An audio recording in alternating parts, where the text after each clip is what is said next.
Okay. All right, the Board of Cosmetology meeting is convening at 10:03 a.m. on August 16th, 2021 at the Health Licensing Office in Salem, Oregon by telephone conference call. I will now call roll. Michelle is not here. Amber? Here. Ragnar? Here. Tracy? Here. Hein? Here. And Harold? Present. Members, when you wish to speak, please state your name, your last name for the record. For the record, public members calling into the public phone line are asked to email April Fleming at april.fleming@dhsoha.state.or.us and provide your first and last name. Public and interested parties' feedback may be heard during the public interested parties' feedback period if indicated on the agenda. Everyone is asked to use appropriate language, manners, and protocols when conducting board business. This meeting is now called to order.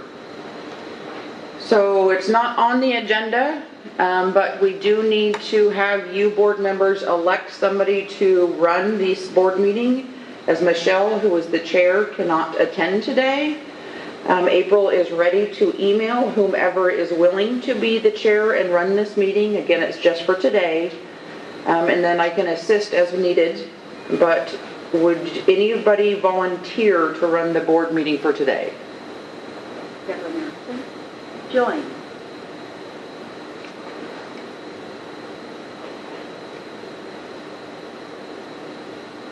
This is Tracy Croma. I'll do it if nobody else wants to.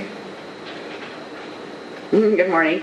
So Tracy has offered, so if somebody would like to make a motion, other than Tracy, to elect Tracy to be chair for the duration of this meeting. This is Amber. I make a motion to elect Tracy to be our temporary chair for today, for this meeting. Thanks, Amber. Anybody would second it? This is Harold. I'll second it. Okay, a motion has been made and seconded. I will call roll, indicate with yay or nay. Amber? Yay. Ragnar? Yay. Tracy? Yay. Hein? Yay. And Harold? Yay. Okay. So, Tracy, April has emailed you the scripts, and thankfully you're in front of a computer.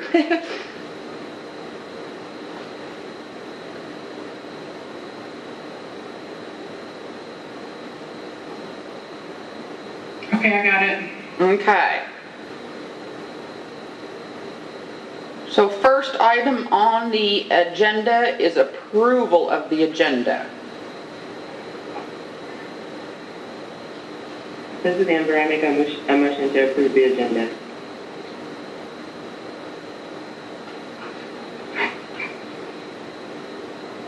This is Ragnar, seconded.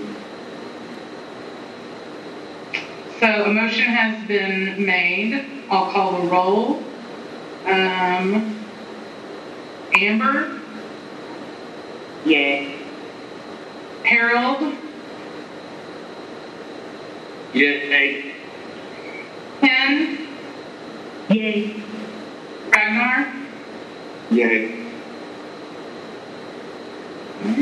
And you have to call yourself too.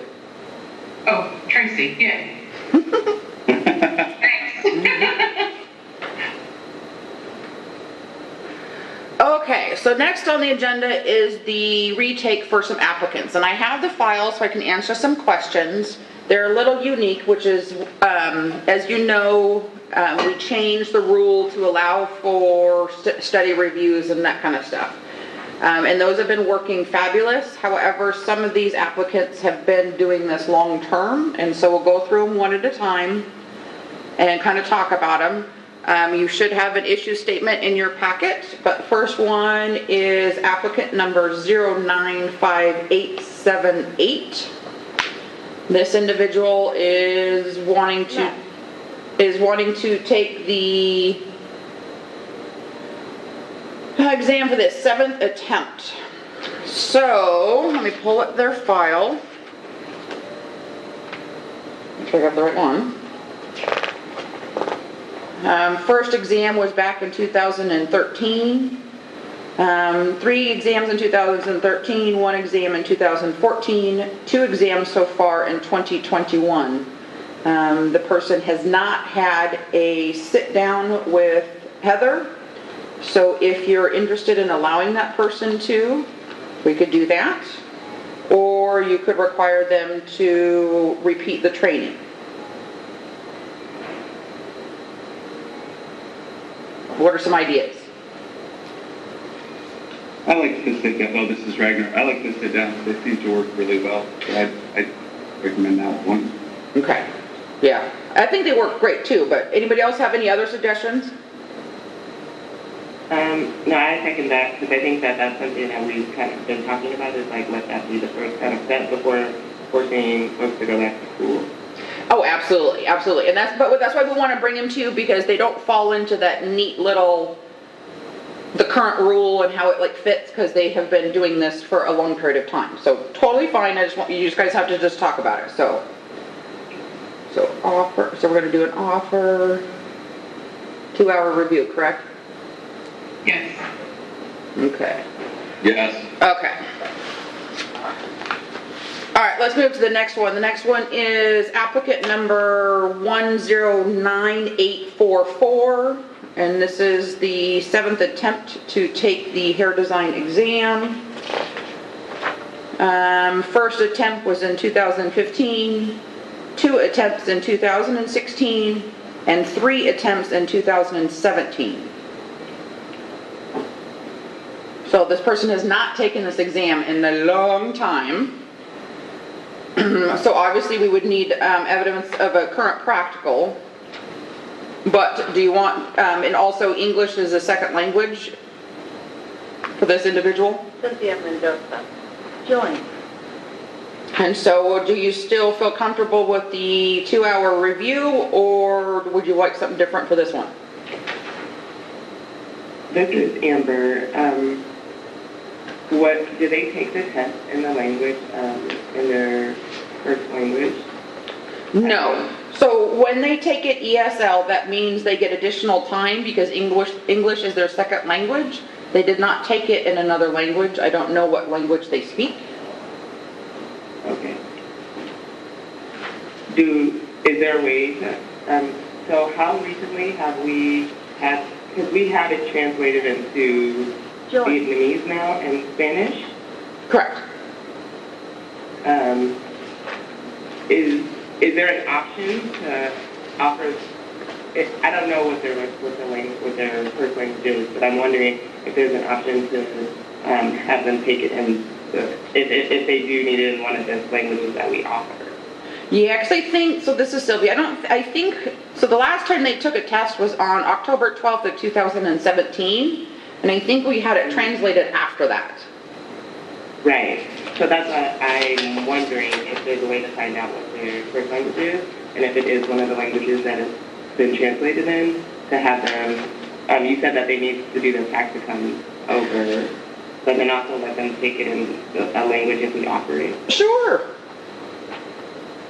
Yeah, it's just, the law says that before they can take it for this attempt, you have to review it, so that's totally fine. So this one will offer it, see if they're willing to take it in their native language, correct? Yes. Yes. 109844. So offer one attempt, so let's get this so that we can deal with the long term. So 1 attempt in native language. I'm writing attempt. Okay. Native. If they do not pass after that, then would you be willing to offer a 2-hour review? Yes. Yes. Shouldn't we offer a review anyway? It's been Yeah, I was going to say. like 4 years. You can. I mean, you can offer a 2-hour. I mean, they can take it in whatever language they want to, anyways. So it might be better to do a 2-hour review and then they can take it, and if in their native language, because they can do that regardless of what you guys say. This is Tracy. If they take the 2-hour review before they take the test this attempt, do they get another option to have review before another attempt? Anytime after the 7th attempt, it has to come before the board every single time. So if they take the review and take the test this time and don't pass, then it would come before us again and we would review it again. Correct. I think they should take the review and us offer the native language if possible. Mrs. Wagner, I agree. Okay, so This is Amber, I agree. we're going more towards the 2-hour review prior to the test, correct? Yes. Okay. Yes. All right.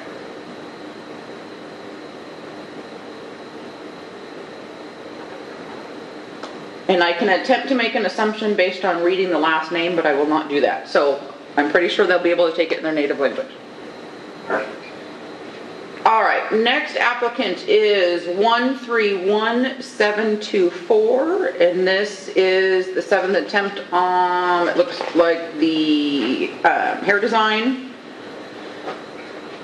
Oh, so this individual took the test the first time 10/15 of 20, and then January of 21, again in January of 21, did 1-hour study review in February of 21, took the exam again in February of 21, and twice in March of 21. And is steadily getting better, but has not passed. This is Tracy. Have they done any of the reviews?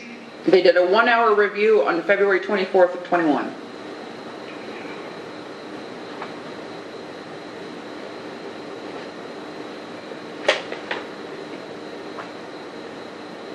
This is Tracy again. Is this person, I'm reading through the document, their case number, are they doing aesthetics and hair design? Is this the same person? 131724? I'm looking. I have hair design. Oh, they have I have it two. listed as aesthetics first, and then the next one down says hair design. Gotcha. Do we make suggestions separately for that, or is it kind of all lumped together in one? It can be lumped together in one as long as you're consistent. She did both. Every day she tested both. So she did in February 24th. She probably did 2 hours because 1 hour for aesthetics and 1 hour for hair design.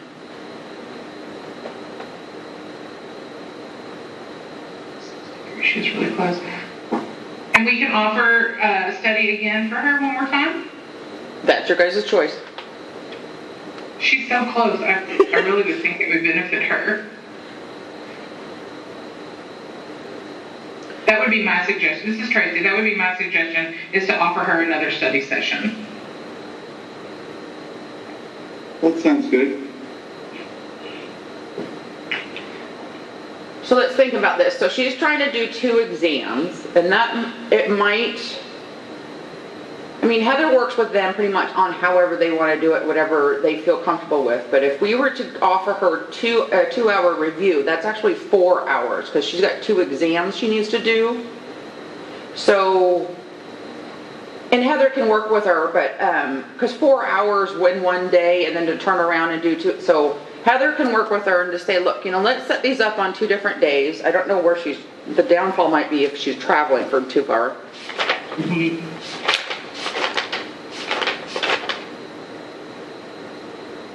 Yeah, she's coming from Vancouver, Washington. So that's about an hour drive. That's close enough. Yeah. Yeah. And so I think if her and Heather can kind of work that out and work out, because 4 hours plus, another, quote, 3 hours worth of testing it makes for a really long day. But if that's what she chooses to do, we'll let Heather and her figure that out. But it would be a 2-hour review per field of practice. So she would actually get 4 hours. Yeah. Okay. And you're saying that, this is Amber, and you're saying that she then would also take the test that day? Well, that's typically what they do. So typically what Heather will do is she'll schedule their review like in the morning. Kind of depends on where they're coming from. Schedule their review in the morning, and then they do their 2-hour review, and then they go right in and test so that everything's still fresh in their mind. Okay. It'd probably be better if she did them separate days, but we can't Right, make her do them separate days. Right. Well, yeah, we'll let her and Heather figure out. Well, him, her. I don't know if it. All I know is an applicant number. They can figure that out on whatever works best for them. Okay. All right. Thanks, Tracy, for picking up the fact that there's 2 of those numbers. Okay, next one I have is. Oh, okay, this person has 2 again. At least this one's highlighted. Okay, so next applicant is 132610. One is to take the Barber exam for the 7th attempt, and one is to take the hair design for the 7th attempt. Why? Okay, so let's do, they're kind of different test dates. So Barber, for this individual, took the Barber exam the first time in English on 8/28 of 2019. On 10/16 of 19, took it in ESL. On 11/6 of 19, took it in English. On 7/29 of 20, took it in ESL. ESL, again, just means that they have additional time to do it because English is their second language. 9/9 of 20, took it in English. 1/19 of 21, took it in English. In January of 21, the score was 39. On 11/6 of 19, did 1 hour. And then it looks like in 12/11 of 19, took some actual additional classes, some hours maybe through the school. And mind you, the Barber exam, as we know, is very hard to pass.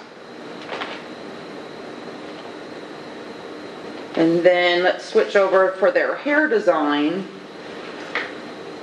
First attempt was in June of 19, and then November of 19, December of 19, all ESL. And then 9/23 of 20, took it in English. December of 20, took it ESL. And January 26th of 21, took it in English. Did 1 hour of the training with Heather on December of 2019. And their score in January 26th of 21 was 50%.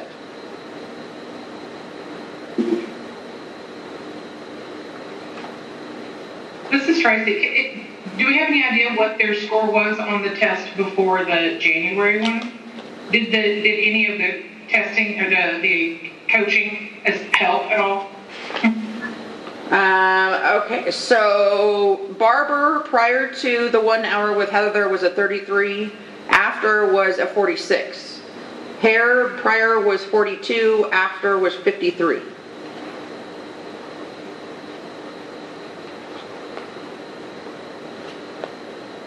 The 2-hour review for each of them, they probably should. They're not doing it on the same day like the last one, are they? The most recent test, no, they did the Barber on January 19th and the hair on January 26th. This is Tracy again. Is there any way for us to know, are they licensed? Do they have any other current license? Like, do they have their aesthetics license? I'm just kind of curious as to why they're doing barbering and hair design. I'm looking.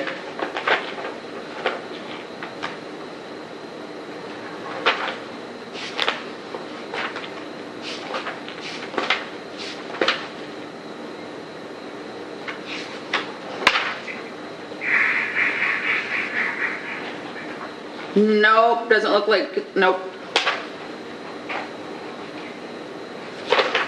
All they've done is barber and hair and then laws and rules. They should probably focus on one. Right? Between the 2 of them, that's a passing score.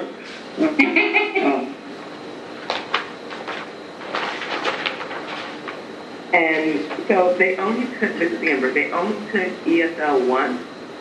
It sounds like it was only once and on one of the tests. Or did they do it for both?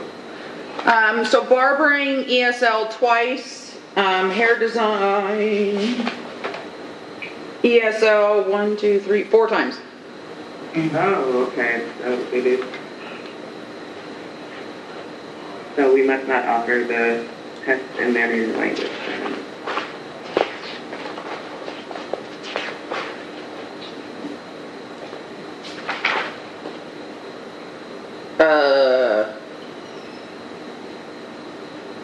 I would assume not, because I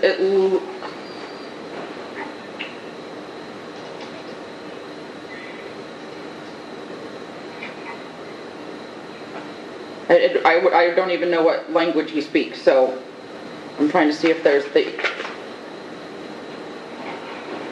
So I This wonder. is Tina. Yeah. I believe it's Nigeria, and we've talked to him about having a interpreter come in with him, and he hasn't taken us up on that. We're not the ones that pushed him to do both. Evidently, the school that he came from, he's doing barber and hair. I think English is the official language of Nigeria. Okay, so how about this? How about we offer him the same as what we've done before and really encourage him to bring in an interpreter in for his 2-hour review sessions? This is Tracy. I think that sounds like a great idea. I'm just wondering if anyone can, I would like to know if he understands how much overlapping both of those licenses have, and if someone could kind of like direct him, if he really is wanting to be a barber, maybe we can focus on the barbering license, or if he's, really wanting to do chemicals, then we can focus on the hair design license. But I'm curious if his school is actually directing him in the best manner for him. Gotcha. Well, as you can tell, Tina's listening in. Tina can have that conversation with him and Heather and truly encourage him to focus on one field at a time. What is it you're going to be doing? Here's the license that you should probably be focusing on first, so we can get you licensed and working. And then if you still want this other one, which would allow you to do A, B, and C, then we can start working on that. So I think that's awesome. So we can do that encouragement. We can't require him to do any of it, but we can obviously encourage it. But let's offer him the same as what we're offering everybody else, but also encourage him to bring in an interpreter, his own personal interpreter. Does that work? Sophie? Yes. This is Tina. Yeah. Sorry to interrupt you guys. So Heather's in my office right now. We did, he comprehends when Heather is working with him, but then does not do well on his exams. She also has read for him, read the exam, because he does understand English. So she has read to him. It might be something that we do again, have him pick either or, and have Heather try again to read. Right, and that's an internal thing that the board does not need to make a decision on. The board has to decide on what the individual needs to do before they're allowed to test again.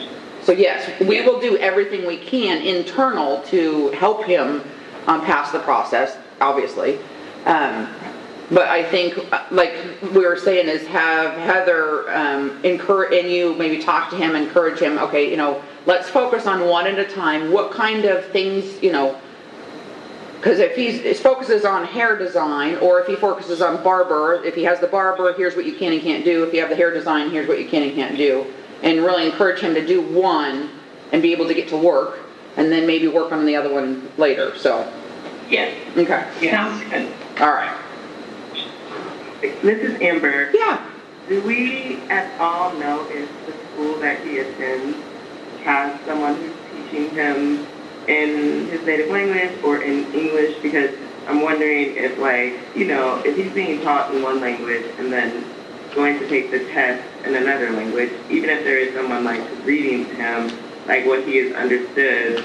And I don't know, I think we've talked about this before, but so like when we encourage him to bring a translator, I wonder if the people who are teaching him in school are speaking his native tongue, but they're not allowed to come in the test room with him because they're from his school, correct? Okay. Having a translator who doesn't understand, may not be as helpful. Yeah, no, I hear what you're saying. For one, as far as I know, no school in Oregon has been approved to teach in anything other than English. He may have an interpreter that he, uses, which is where we have encouraged anybody who does have an interpreter to have that interpreter come in when they're sitting in with Heather. That's the whole point, They all. Even if they work at a school. Well, sure. Oh, they are. So even if the interpreter works for the school, is a teacher or something, they're allowed to go and help them take the test? Well, I wouldn't say help them take the test. That's where you have to be careful. So when we do have interpreters come in, we have them sign a "Thou shalt not cheat" form. Right. And so, but yes. Yes, it's not helping them take the test. It is literally just translating, But yes, we encourage people, especially for the study reviews. And I walked by before when Heather's given them, and she's got, 2 people in there, and one person and we also offered our own interpreter. So we have somebody here who can speak Spanish, and we also have somebody here who can speak Vietnamese, and they also help Heather. So yeah, our goal is to get these people to pass the exam. Ultimately, though, they have to take the exam and pass it. So, but yes, we help them as much as we can. Yeah. All right, so everybody feel comfortable with the 2-hour additional, just like everything else, and we'll do that. A lot of that internal helping. Perfect. Okay. Yes. All right, lovely. Okay, one more. So we've got applicant 138658. 138658. And this is for the 7th attempt at the nail technology exam. Taking it in Vietnamese every time. Oh, getting better and better. First time was in March of 20. Did an hour study review with Heather in February of 21. And then took the test right after that. And then took it again in March and in April. And in April they took it, it got a 70%. So getting closer.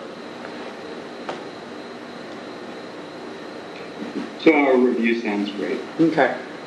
Yes. All right. Okay. So I will.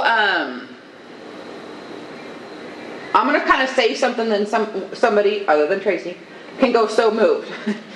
So it is proposed that for applicant number 095878, applicant 109844. Applicant 131724, applicant 132610, and applicant 138658 be offered an additional 2-hour review per field of practice and prior to taking the exam for the next attempt. This is Ragnar, so moved. This is Amber, I second. Okay, so then we're taking, a motion has been made. I'll call the roll. Amber? Yay. Ragnar? Yay. Ken? Yay. Carol? Yay. And this is Tracy. Yay. All right, good job, you guys. Okay, so let's move on. We're on director's report. Just a couple quick things. As you know, session is over. We're working on rules. Sammy's going to give you a little bit of update on that. We've got several new staff here in the office. We still, I'll get into more of the COVID-19 stuff down below, but we still are not open. But we do have 2 new frontline staff, so that's helping with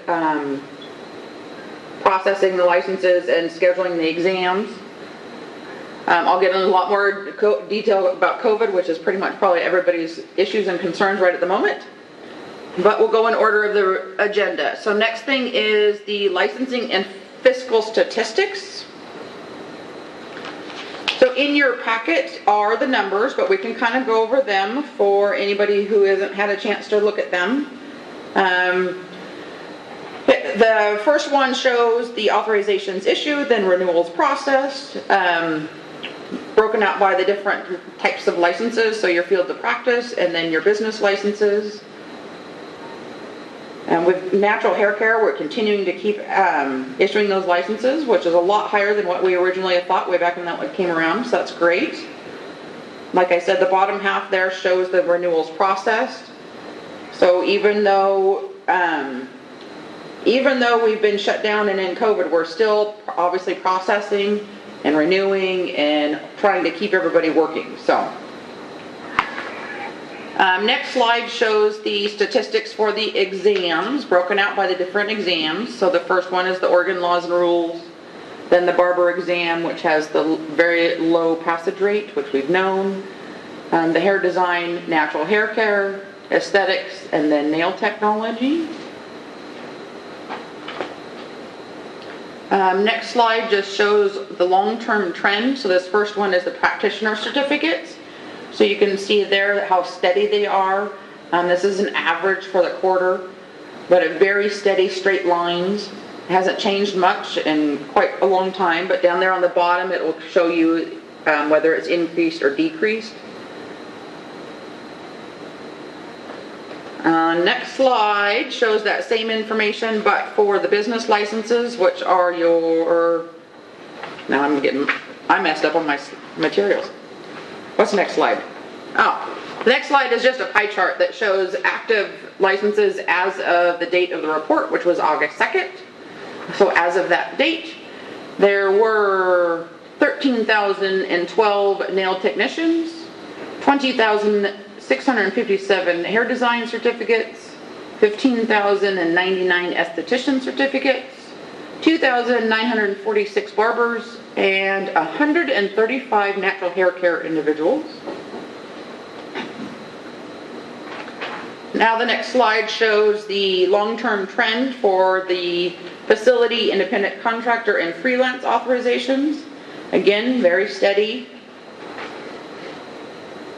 And then the next slide shows those same licensees, but as the number of active licenses as of August 2nd again.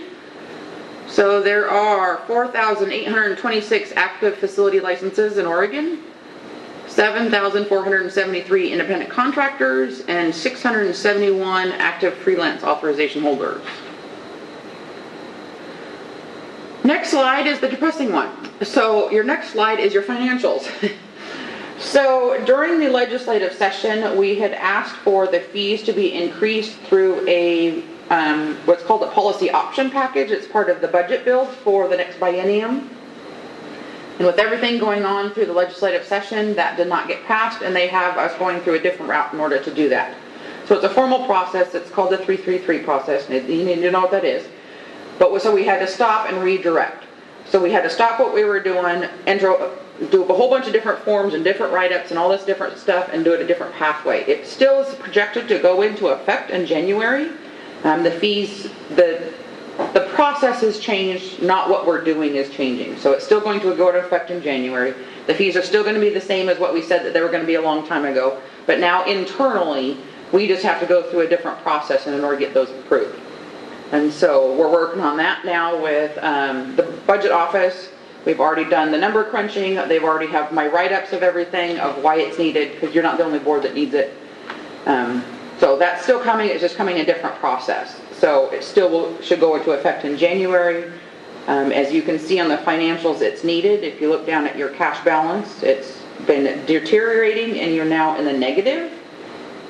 Those fees will offset that and get you guys up and out of the negative. And as I said before, the main reason, and it's in the write-up, so the governor's office will get it, legislators will get it, everybody will see that in the write-up, is that the fees for you guys have not changed since I do believe 2011 or 12-ish. I don't have the paper right in front of me. And at that time, those fees were set for what it cost for you guys, for all of us to be independent. And that now that we're part of a big agency, the costs and everything associated with that have changed. And so these fee changes will address that. So that's all in that write-up. We've talked about this before, but just want to give you an update on how that process is going. Any questions on that? This is Tracy. Yeah. How long did they estimate it would get us out of the hole once those charges have been upped? They estimate it would take about a year to a year and a half, because you don't want to just like skyrocket the fees in order to fix you immediately, because then you're too much fixed, and then we'd have to lower the fees. So it's a long-term fix. So the office as a whole has boards that are in the positive that are helping offset the Board of Cosmetology, but that obviously is not the intent for permanent sustainability, so that's why the fees need to be fixed. But they will not get you out of the hole immediately. Got it. Thank you. Absolutely. We were handing out discounts before they merged. Yes, we were. Yes, we were. And hopefully we can get back to that eventually. When did that actually take place? What? Us being independent versus part of the bigger group. Oh, gotcha. So, I think 2015, I think. Yeah. And it was a slow process. So at first they just like picked us up and put us there, but all of our money and everything was kept separate. All of our funds, everything was separate. So it took them about 4 years for us to be fully transitioned into them. So everything was separate for about the first, I think, year and a half. And then they had us underneath the director's office. And then they moved us to public health. And then all of our funds got renumbered, renamed. And that's when we started getting the assessment from being part of public health. And so I would say we started truly noticing things in about 2018. When it started really trickling down to all the boards, yeah. So I'm kind of jumping ahead. On the next slide where it has the 4 years summarized, and the 2017 numbers versus the 2018 numbers are vastly different. Is that kind of when you were starting to see the merge, the effect of the merge? Yes, so if you look at that chart, so look at the expenditures. So in 2017, the expenditures that the Board of Cosmetology paid for was 3.6. Then it went to 3.7. Then it went to 4. Then it went to 4.2. That's where the issues went. Because if you look, your revenue, and your revenue has slightly gone down. But yeah, so your revenue is slightly going down and your expenses are going up. So obviously it's just making it, yeah. I mean, yeah, salaries alone, it's like, oh, Lord. Yes. Well, and you have to, yeah, so let's look at the details. So you have to remember that, so this is so everybody, there's only 3 people in this office that cosmetology do not pay any of. So there's 33 of us, and the office does not have any funds whatsoever. So there's a percentage. So if you go back to the previous slide, down the bottom where it says shared assessment, mm-hmm. And your actual assessment has gone down because we have grown in size, meaning number of boards. So currently, you're at 86%, a little over. So if you think about it, you pay 86% of anything that's shared, and we're still on salary and wages. So 86% of anybody who works on all boards. So that would be obviously me, Bob, Tina, and then any staff that work on all boards. So you're paying 86% of that because you guys are so large. So that's where the salary and wages come from. And mind you, staffing is the most expensive part of running an agency. So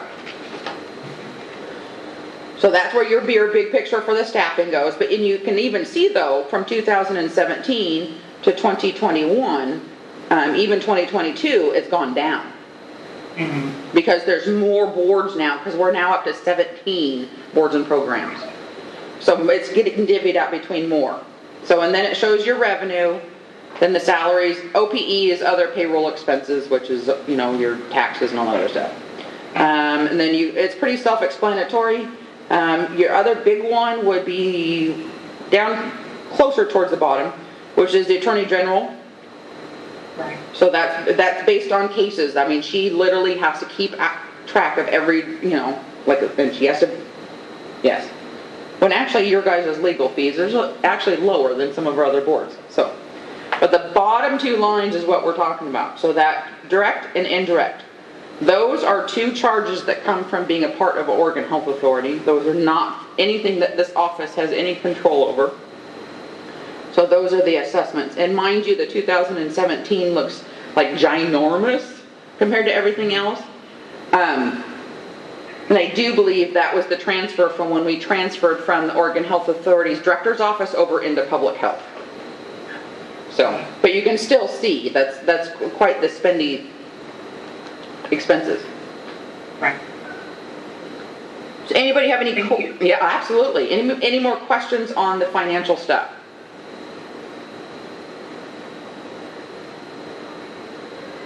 Okay, let's move on. So,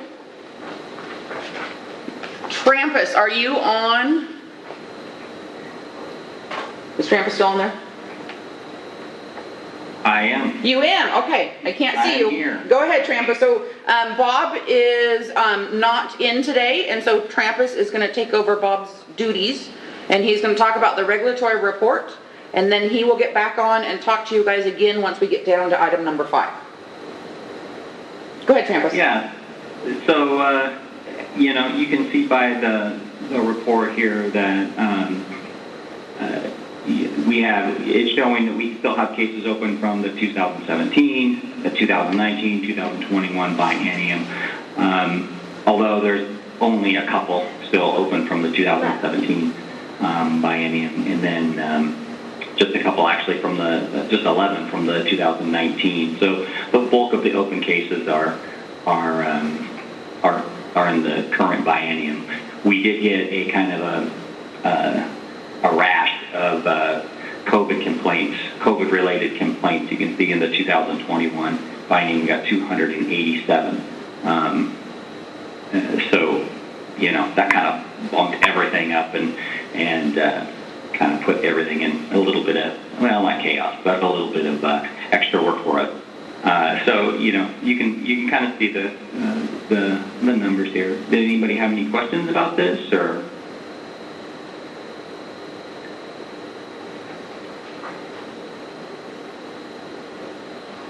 I think this report is pretty good. It's pretty self-explanatory.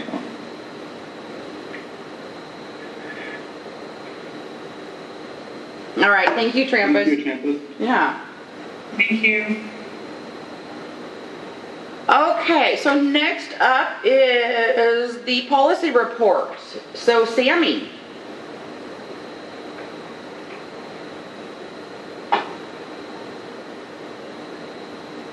Now you can hear me.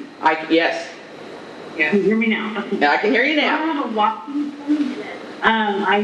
so if you've been watching your email, you know that I've been sending out, Nate, massive emails to get people on the Rules Advisory Committee. So that closes today at noon. I did get a smattering of them over the weekend, which I'm very happy about because didn't have a lot. So I've gotten more now. So I'll be going over those this afternoon and then sending welcome letters today. I'm working with Heather Bogosson, the attorney, we're working on a draft for what's in place today and then what we need to get in place, now. So what the definition of device is for both COS and Esthetics and advanced aesthetics, and then just getting that on board and present for January. Our hopeful date is January. So, and then we're also looking at if there's anything we need to do in the meantime to put temporary rule in place. So that's what on August 23rd that committee will be looking at. Definition of device for both programs, and then if a temporary rule is necessary and we have the authority to put that in place if there's reasoning behind it. So that's what we'll be doing. I'll be sending out letters today, so we'll just wait and see how it goes. And then I'll have more of a report at your Well, he'll be voting on proposed rules after October 20th. So, but I'll be getting that out to you in advance with the Rules Advisory Committee reports. We got a lot of things happening before then. And that's all I have. All right, thank you, Sammy. Does anybody have any questions for her? No. No. Okay. All right, so next on the agenda is COVID-19. So let's have a chat. So our original goal was to open up September 1. That now is not happening. And so today we had, Tina and I had several conversations about trying to continue doing as much testing as possible. We still are not, it has to be by appointment only. We got directive from the governor's office, I do believe Friday evening, that we will not be opening September 1 like originally planned. They did not give us a time or a date of when that will occur. I think they're still waiting to see how the whole numbers with this, the Delta variant keep going and the hospital beds and all that.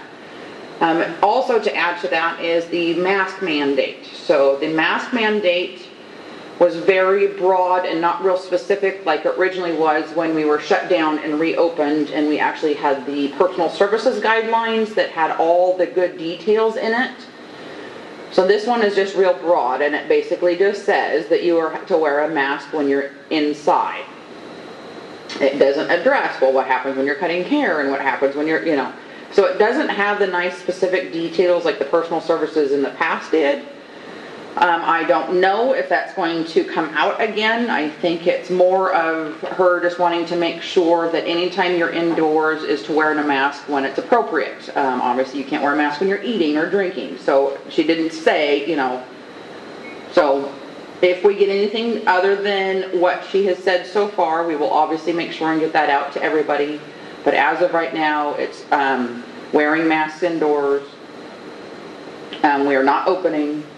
So what Tina and I talked about is making sure that, and she might work with Cerinthia on getting out some news out to the schools. But what we're going to try to do is continue offering paper exams, because we can get more individuals in here with a paper exam than we can in that computer room or the testing room, because the computers are so close to each other.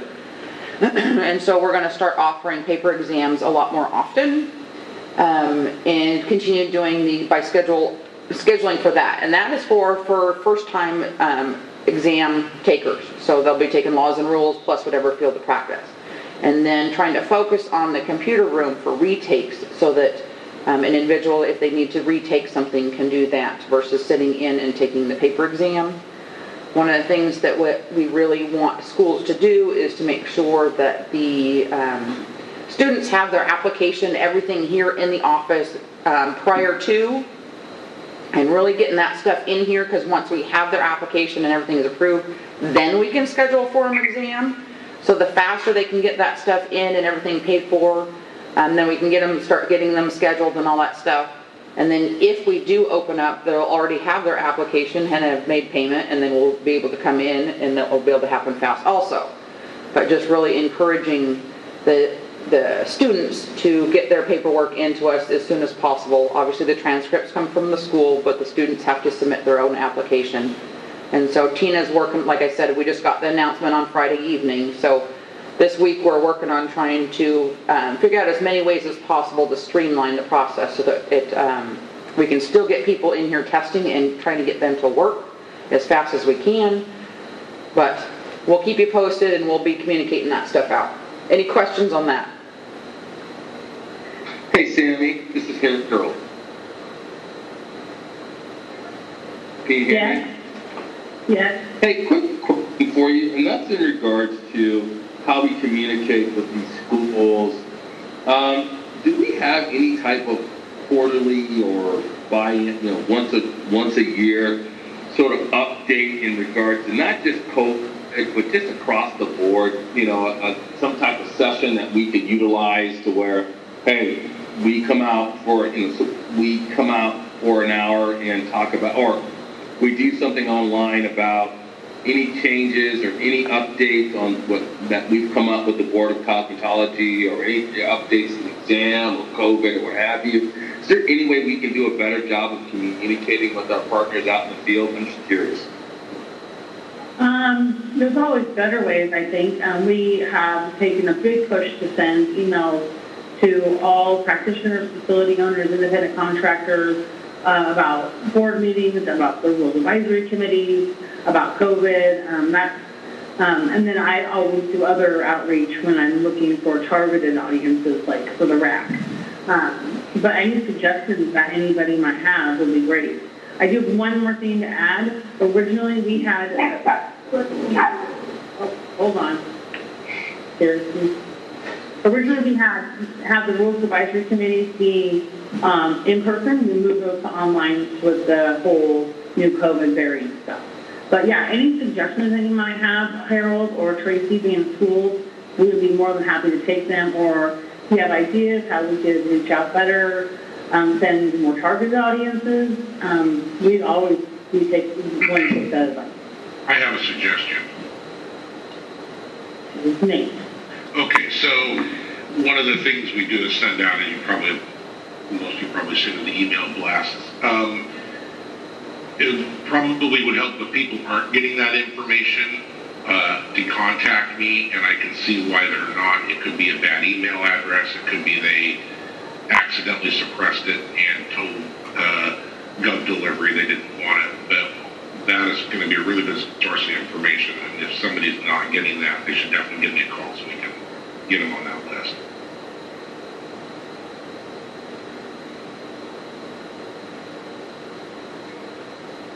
Thank you. And Harold, this is Sylvie. To add to that too, anytime there's changes with the schools or the exams or hours or anything like that, Sarinthia has all the schools and the contacts for all that and can communicate directly with the schools if it's something that specifically addresses the schools or that the schools need to be aware of. So we have a list of all the schools, obviously, in Oregon. Okay, great. Hey, is there any way, now again, this may hit our budget, just was wondering, do we have any type of yearly, Board of Cosmetology get-together or conference or anything like that? Could we do something like that going forward? I'm just curious, just a thought. Oh yeah, you're fine, Harold. So there is the schools and kind of more like that. That's more of like an association-related thing, and we have to stay out of that. So we are more the licensing and regulatory piece of it. But when the schools will have a, like the private career schools have, I can't remember the name of it off the top of my head. Tracy might know. But the schools have an association and they get together once a year, and we have gone to those in the past because they have invited us to speak on kind of how licensing is going and, and what are some new things to deal with, especially when we do any like major changes.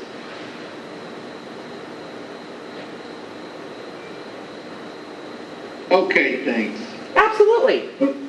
Hey Sylvie, this is Sarinthia. I also wanted to mention that when the Higher Education Coordinating Commission has meetings, we often provide reports and updates to them as well. Yes.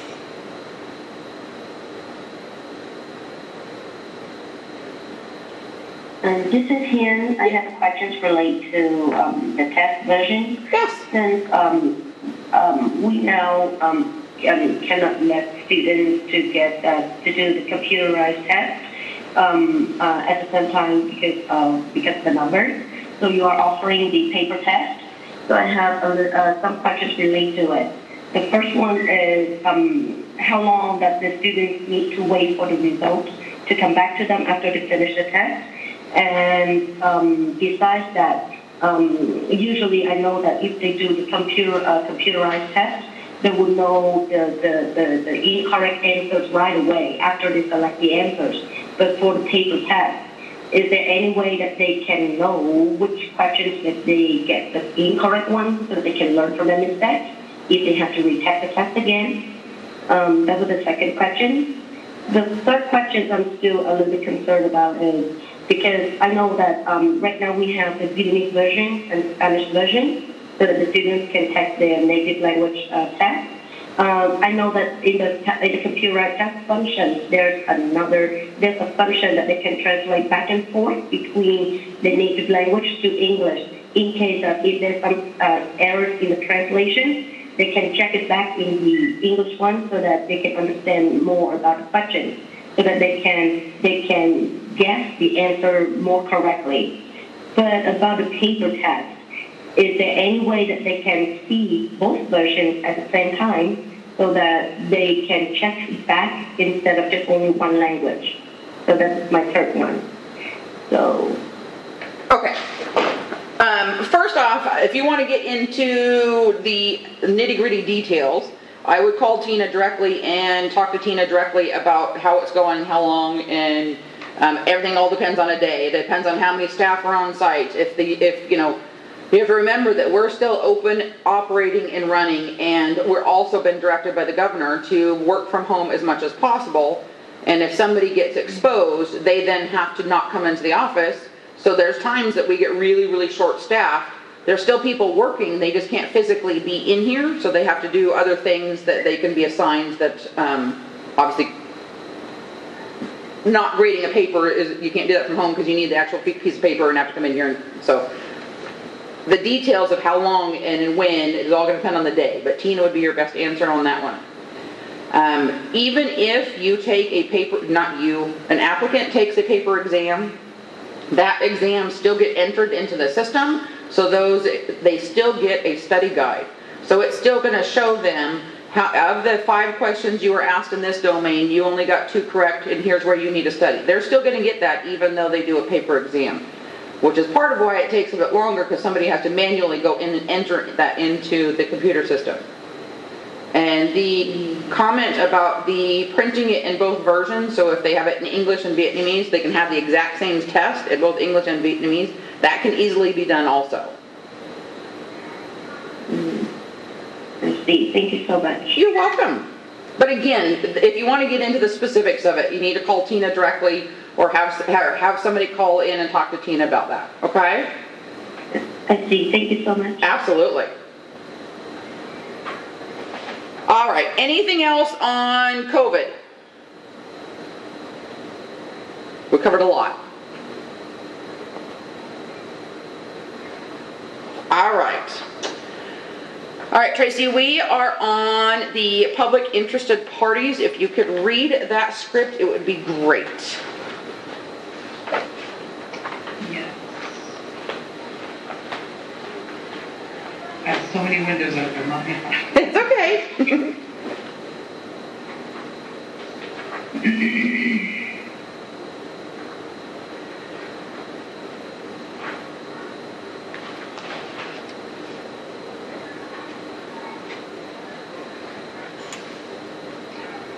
Can you give me a clue what I'm looking for, Sylvia? I'm sorry. Oh, you're fine. Entering into executive session? Nope. Is that what I'm doing? Nope. Actually, I don't have it either.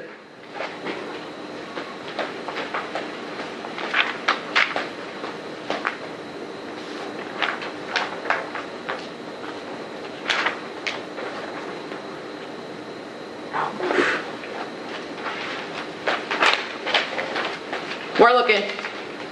No worries. It's so hard when you do everything, like everybody's virtual. Yep.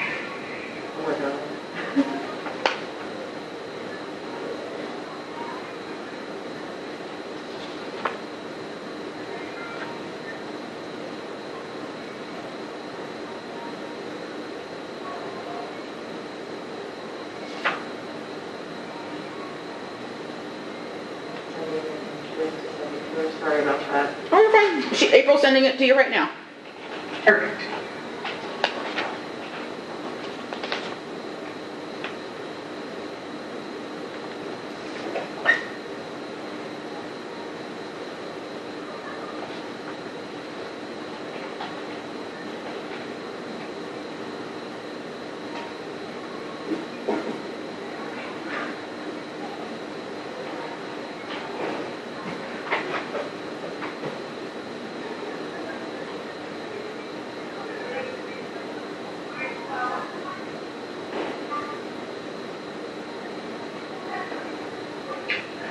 So at this time, the Board of Cosmetology will hear public interested parties' feedback. Members of the public, please wait until you've been recognized. Once recognized, please state your name and affiliation to the board for the record. All right, so this is Sylvie from HLO who was on the phone.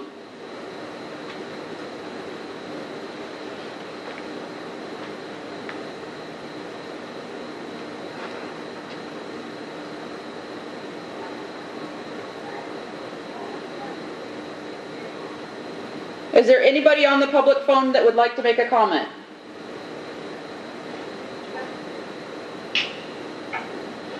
And if you're talking, you're on mute.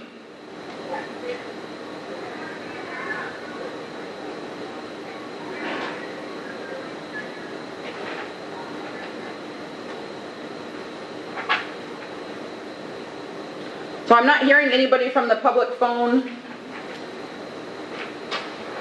wanting to make a comment. Okay, last chance. Anybody on the phone wanting to make a public comment? Deborah, are you on?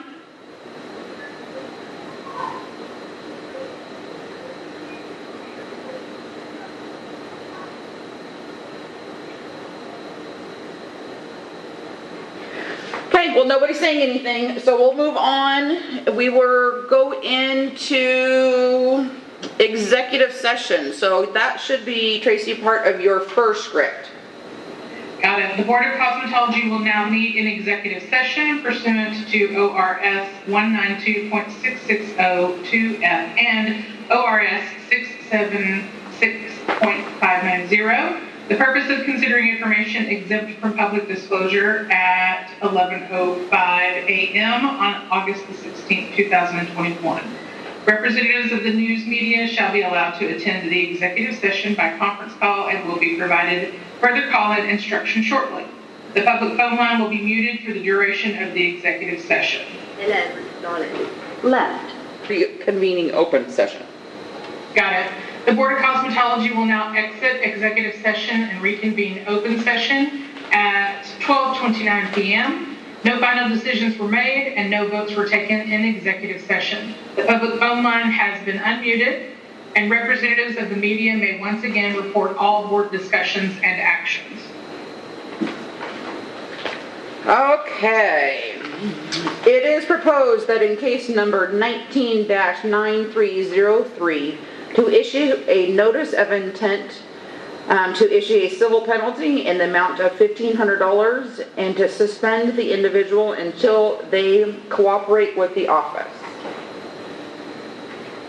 This is Ragnar, so moved. This is Amber, I second. A motion has been made. I'll call the roll. Amber? Yay. Ragnar? Yay. Ken? Yay. Harold? Yay. Tracy? Yay. Okay, it's been proposed that in case number 18-9036 to issue a notice of intent for a civil penalty in the amount of $1,000. However, have that penalty stayed as long as there's no similar violations in the next 6 months following the final order.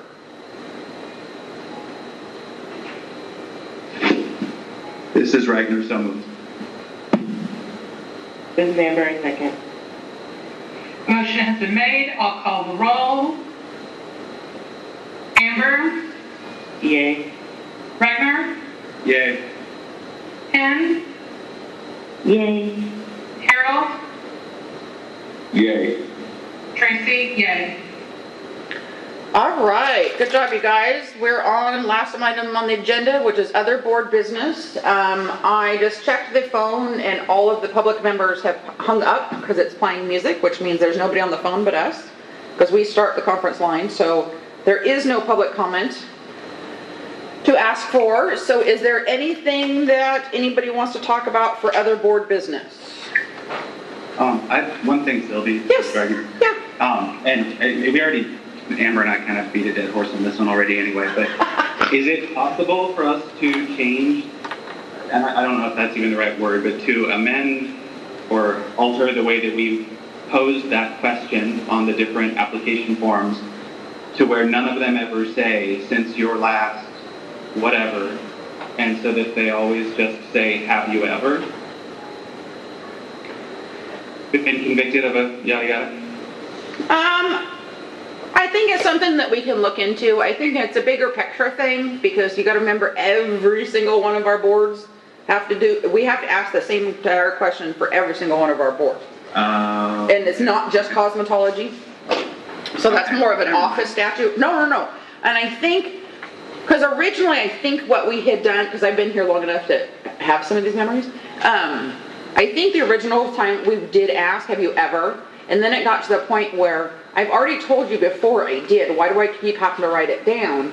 And so that's when we did the questions since your last renewal. So I think we asked those, that changed the questions because of the opposite, because everybody was saying, well, you keep asking this, I've already told you already have documentation of that. It's nothing new. So, yeah, but, That makes sense. It does. No, and we want everything to be as less confusing as possible. So, and part of the things that I was thinking as you guys are talking about it is to, maybe highlight the word, like on a new application, and maybe highlight the word ever, because it's, or highlight, I don't know, just maybe asking it clearer so that it's not confusion, but without asking it to where you have to disclose every single time, because then, and you got to remember, not everybody has a long rap sheet, but just because you have a long rap sheet doesn't mean that you can't have this profession. You got to remember we have, a cosmetology school inside the Coffee Creek Correctional Facility, which is the women's prison up in Wilsonville. So obviously every single individual in there is going to have a yes and and several things on it. So just because you have a conviction doesn't mean that you can't have one of these, licenses. Oh, Sylvia, you're forgetting. I'm the one that asked you if I needed to list my traffic tickets when I first applied, remember? I was like, I have this thing, like this one and this one. I was speeding, and then there's other times we were like, no, just no. Right. Yeah. See, and like Sammy said earlier, we can always try to do things better. So it's, we get so used to the way things are written or how the questions asked that we get, to the point where we forget to take time to think of it in a different way to where maybe it's less confusing for somebody. So every time you guys have recommendations, we're listening. And you have to remember, so there's only 5 of you on me, and then there's actually 10 people in this meeting. So you have a whole bunch of staff who are sitting here listening to what you guys are saying, and obviously what I'm saying. So hi, everybody. Yeah, so they're listening. So every time we have these conversations, they listen and they come up with ideas and game plans and stuff. So now. So this is Amber. Yeah. Can I make another additional suggestion? So if we decide to leave it as it is, because I do understand the reason, people are just like, well, you already asked me that, why ask me all the time? Right. But I'm wondering if, like, I've seen on other forms, like, verbiage that says something like, checking yes doesn't automatically exclude you from, so some way that, like, people know, also, like, people might be afraid to put, which, again, it's against the law not to, but just, I'm wondering if, like, some people do it because they think they can't, like, renew their license if they got, Right. Even they think it's like a speeding ticket or something. Right, because, and we do, there is verbiage, so, It's on there, I'm pretty sure. well, there's, Yeah, okay. yeah, because there's actual verbiage that says that we cannot, I'm trying to find it, that we cannot deny you a license based solely on the fact that you have a conviction, but that we have to take into consideration, I'm trying to find it, take into consideration the aspects of it. Okay. Is it on there, like, when we go to renew our license and we check the little box, is it underneath that? Oh God, I don't know if I don't have an application in front of me. I'd have to look. Yeah. I was thinking of the online renewal because that's where I do mine. But. Right, and I doubt it because that's probably the intent is to get that as short and sweet as possible. So, but we'll look into it. All right. All right, anything else?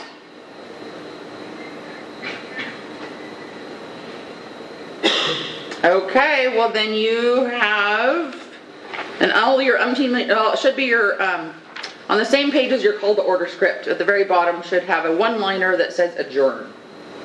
The Board of Cosmetology meeting is adjourned at 12:37 p.m.